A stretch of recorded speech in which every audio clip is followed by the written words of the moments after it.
कुछ लोग सोचते हैं कि पैसा बचाना बहुत ही आसान होता है, जबकि 5 में से 4 भारतीयों के पास महीने के अंत में कुछ भी नहीं बचता है और ना ही इनके पास कोई ऐसी सेविंग्स हैं जिसे किसी इमरजेंसी में इस्तेमाल कर सकें। इसलिए भले ही पैसा खर्च करना ज्यादा रोमांचक हो, लेकिन आपको पैसे बचाने की प्राथमिकता देनी चाहिए। और पैसे बचाने के ऐसे बहुत सारे तरीके हैं जिससे आपको अपने शौक में कोई कटौती भी नहीं करनी पड़ेगी। पैसे बचाने के लिए जो सबसे मुश्किल काम है वो है पैसे बचाने की शुरुआत करना। आज के इस वीडियो में हम आपको पैसे बचाने के ऐसे सिंपल और रियलिस्टिक स्ट्रेटेजी के बारे में स्टेप बाय स्टेप बताएंगे, जिससे आप अपने सभी शॉर्ट टर्म और लॉन्ग टर्म गोल्स को पूरा कर सकें। तो बने रहें हमारे साथ अंत तक। और वीडियो शुरू करने से पहले क्विक सपोर्ट आपका स्वागत करता है आपका अपने चैनल में। तो चलिए सबसे पहले जानते हैं कि पैसे बचाना इतना जरूरी क्यों है। जरा सोचिए कि अगर आप अपने बच्चों की हायर एजुकेशन के लिए अगले 10 साल में 7 से 8 लाख रुपए सेव करना चाहते हैं, तो उसके लिए आपको आज से शुरुआत करनी होगी। ऐसे लॉन्ग टर्म प्लान्स के लिए आपको सेविंग करनी होती है। इसके अलावा जिस तरह से इन्फ्लेशन हो रहा है, उससे लगता है कि आने वाले टाइम में आपको ज्यादा रुपयों की जरूरत होगी अपने जरूरी खर्चों के लिए भी। परिवार में किसी तरह की इमरजेंसी आ जाए जिसमें आपको बहुत सारे रुपए की जरूरत हो, तो उस वक्त आपके पास खर्चे के लिए अपने रुपए होने चाहिए ताकि दूसरों से ना मांगना पड़े। आपको अपनी पहली नौकरी से अपनी आखिरी नौकरी तक ये सोचना चाहिए कि जब आपका रिटायरमेंट हो जाएगा तब आपके हाथ में रुपए होंगे या नहीं। उसके लिए आपको आज से बचत शुरू करनी चाहिए। ऐसे ही कई सारे कारण हैं जिनके लिए आपको आज सेविंग्स शुरू करने की जरूरत है। तो चलिए जानते हैं कि आप पैसे कैसे बचा सकते हैं। नंबर 1 है अपने खर्चों को रिकॉर्ड करें। पैसे बचाने की शुरुआत करने का पहला कदम ये पता लगाना है कि आप कितना खर्च करते हैं। अपने सभी खर्चों पर नजर रखें। इसका मतलब है कि हर कॉफी, घरेलू सामान और कैश टिप जैसे छोटे से छोटे और बड़े से बड़े खर्चों को रिकॉर्ड करें। एक बार जब आपके पास आपका डेटा होगा तो उसे अलग अलग कैटेगरीज में बांट दें, जैसे कि gas, groceries, policy, personal use care products, और फिर टोटल कर लें। अपने क्रेडिट कार्ड और बैंक स्टेटमेंट का भी इस्तेमाल करें ताकि कोई खर्च छूट न जाए।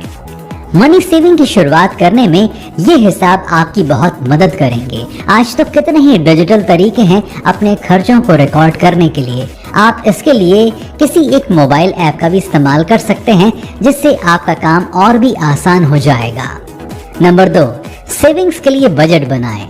एक बार जब आप एक महीने में कहां और कितना खर्च करते हैं इसका अंदाजा लगा लेते हैं, तो आप अपने रिकॉर्ड को ठीक कर सकते हैं और पता कर सकते हैं कि कहां कितना खर्च हो रहा है। आपके बजट की रूपरेखा ऐसी होनी चाहिए कि आपके खर्च और आपके इनकम के बीच के अंतर को पहचाना जा सके, जिससे आपको कहां और कितना खर्च करना चाहिए इसकी योजना बना सकते हैं और ओवर स्पीडिंग को कम कर सकते हैं। आप अपने बजट को 50/20/30 रूल से बनाएं। अब ये 50/20/30 रूल्स क्या है? इसके अनुसार आपको अपने इनकम का 20% पहले ही निकाल देना है। मतलब कि आपको जैसे ही सैलरी मिले उसमें से 20% हिस्सा निकाल कर पहले ही अलग कर दें, क्योंकि अक्सर सभी ये सोचते हैं कि महीने में कितना खर्च होगा वो देख लेते हैं और फिर मंथ एंड में जो बचेगा उसे सेव कर लेंगे, लेकिन ऐसा कभी हो नहीं पाता है। इसलिए आपको पहले ही सेविंग अमाउंट निकाल देना है। इसके बाद अपने इनकम का 50% आपको रखना है अपने जरूरी खर्चों के लिए, जैसे घर के खर्च, बच्चों के खर्च और बाकी के लिए। इसके बाद इनकम का जो हिस्सा बचता है, जो कि होगा 30%, उसका इस्तेमाल करना है आपको अपने शौक के लिए। इसमें वो सारी चीजें आ जाएंगी जो जरूरी तो हैं लेकिन आप करना चाहते हैं। इसमें से भी अगर आपके पास मंथ एंड में कुछ बचता है तो उसे आप सेव कर सकते हैं।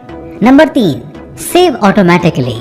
अगर आप अपने इनकम का कुछ हिस्सा सेव करना चाहते हैं तो उसके लिए बहुत सारे तरीके हैं।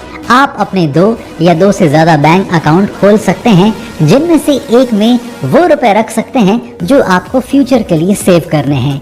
इसमें आप ऑटो सेव ऑप्शन भी रख सकते हैं, जिसमें आपके दूसरे अकाउंट से हर महीने एक फिक्स्ड अमाउंट आपके इस अकाउंट में आ जाएंगे। नंबर 4 है एक इमरजेंसी फंड बनाएं। कुछ एक्सपर्ट्स इमरजेंसीज के लिए अलग से सेविंग करने के लिए कहते हैं। इनका कहना है कि आपके पास हमेशा 6 महीने के खर्च के बराबर रुपए रहने चाहिए। अगर कोई ऐसी सिचुएशन आती है जिसमें आपकी जॉब चली जाए या कोई मेडिकल इमरजेंसी आ जाए जिससे आप काम ना कर सकें, तो ऐसे में आप कर्ज लेने से बच जाएंगे, क्योंकि आपके पास 6 महीने के खर्च के बराबर रुपए होंगे और 6 महीने में आप नई नौकरी ढूंढ लेंगे। नंबर 5 है कर्ज से बचें। जब बचत की बात आती है तो लोन लेना सबसे ज्यादा खतरनाक होता है। ये आपके पूरे इनकम को लूट लेता है, तो जितना हो सके आपको कर्ज लेने से बचना चाहिए। क्रेडिट कार्ड का इस्तेमाल करें, क्योंकि ये एक ऐसा लोन होता है जो बिना किसी इंटरेस्ट के मिल जाता है, लेकिन इसका भुगतान भी समय पर करना होता है, वरना बाकी सभी लोन से ज्यादा महंगा पड़ जाता है। अपने क्रेडिट कार्ड का बिल समय पर भरें।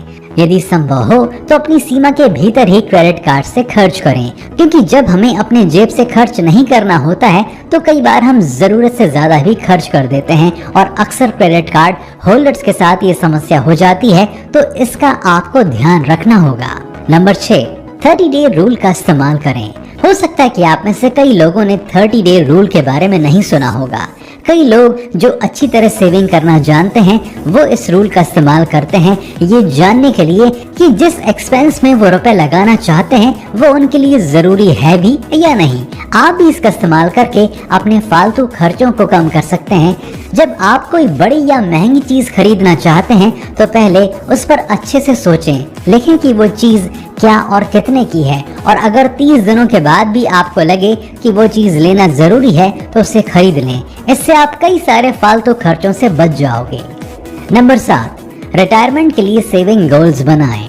कई सारे एक्सपर्ट्स कहते हैं कि एक स्मार्ट वर्किंग क्लास को हर महीने अपने सैलरी से कुछ % निकालना चाहिए अपने रिटायरमेंट के लिए। या तो उन रुपयों की आरडी कर दी जाए या म्यूचुअल फंड में डाल दिया जाए, ताकि जब आप रिटायर हों तो आपके पास इतने हों कि आपको किसी और पर डिपेंडेंट होना ना पड़े। नंबर 8, क्वालिटी पर खर्च करें। उन चीजों पर थोड़ा ज्यादा पैसा खर्च करने के बारे में सोचें जो आपको लंबे समय तक इस्तेमाल करना है। उदाहरण के लिए हाई क्वालिटी वाली हाउस होल्ड चीजें, ताकि एक ही सामान पर आपको बार बार खर्च करना ना पड़े। आपको लग सकता है कि इससे कितना ही असर पड़ेगा सेविंग्स पर, लेकिन यकीन मानिए इससे आपके बार बार एक ही सामान पर होने वाले खर्चों में कटौती होगी, जो कि आपकी सेविंग्स बढ़ाने में मदद करेंगे। नंबर 9, 24 आवर्स रूल का इस्तेमाल करें।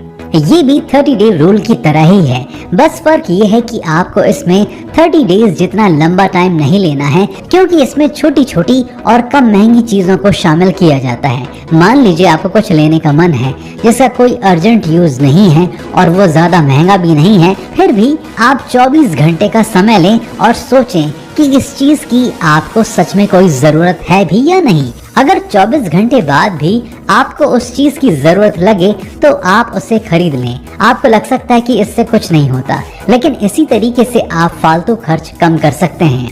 Number 10, no spend days rule.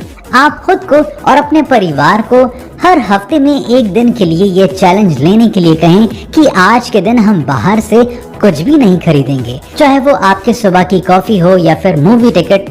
इससे आपको पता चलेगा कि कहाँ कितना फालतू खर्च होता था और आप कंट्रोल में खर्च करना सीख जाएंगे। नंबर 11, बाहर का सामान कम से कम इस्तेमाल करें। क्या आप जानते हैं कि एक एवरेज इंसान अपने पूरी लाइफ टाइम में कितना खर्च करता है फास्ट फूड और वाटर बॉटल पर? एक एवरेज इंसान अपने 10 साल या उससे भी ज्यादा की कमाई सिर्फ फास्ट फूड और वाटर बॉटल पर खर्च करता है, जिससे आपकी सेविंग पर तो असर पड़ता ही है, साथ ही हेल्थ भी खराब होती है। सिर्फ वाटर बॉटल के खर्च को बचाकर आप अपने रिटायरमेंट के लिए रुपए जोड़ सकते हैं। घर के पानी का इस्तेमाल करें, अपने साथ पानी की बोतल लेकर चलें, घर का बना खाना खाएं। एक मिडिल क्लास फैमिली जितने रुपए में पूरे महीने घर पर खाना बनाकर खा सकती है, उतने रुपए में बाहर सिर्फ 3 रात में ही खाया जा सकता है। इसके अलावा और भी कई सारे छोटे छोटे तरीके हैं जिनसे आप ज्यादा से ज्यादा सेव कर सकते हैं, जैसे ब्रांडेड की जगह लोकल चीजें खरीदें जो कि ज्यादा बढ़िया होती हैं क्वालिटी में। इसके अलावा जेनरिक दवाइयाँ खरीदें, क्योंकि ब्रांड नेम मेडिसिन और जेनेरिक मेडिसिन में एक जैसे इंग्रेडिएंट्स इस्तेमाल होते हैं, लेकिन ब्रांड होने की वजह से वो 2 गुने या 3 गुने ज्यादा दाम पर बिकते हैं। पब्लिक ट्रांसपोर्ट का इस्तेमाल करें, ज़्यादा से ज़्यादा सरकारी सुविधाओं का इस्तेमाल करें। तो दोस्तों, हमें उम्मीद है कि आपको हमारा ये वीडियो ज़रूर पसंद आया होगा और आप अपने सेविंग्स की शुरुआत करके अपने फ्यूचर को और भी सिक्योर बनाएंगे। हम पूरी कोशिश करते हैं कि आपको एक ही वीडियो में पूरी जानकारी दे सकें। अगर इस वीडियो से संबंधित आपके पास कोई सवाल हैं जो आप हमसे पूछना चाहते हैं तो हमें कमेंट करें, हम आपके सभी सवालों के जवाब देंगे। और आगे भी इस तरह की वीडियो देखने के लिए हमारे चैनल को सब्सक्राइब करना ना भूलें और हमारे वीडियोस को सबसे पहले देखने के लिए बेल आइकन को भी जरूर प्रेस करें। तो मिलते हैं अगले वीडियो में नई जानकारी के साथ। धन्यवाद।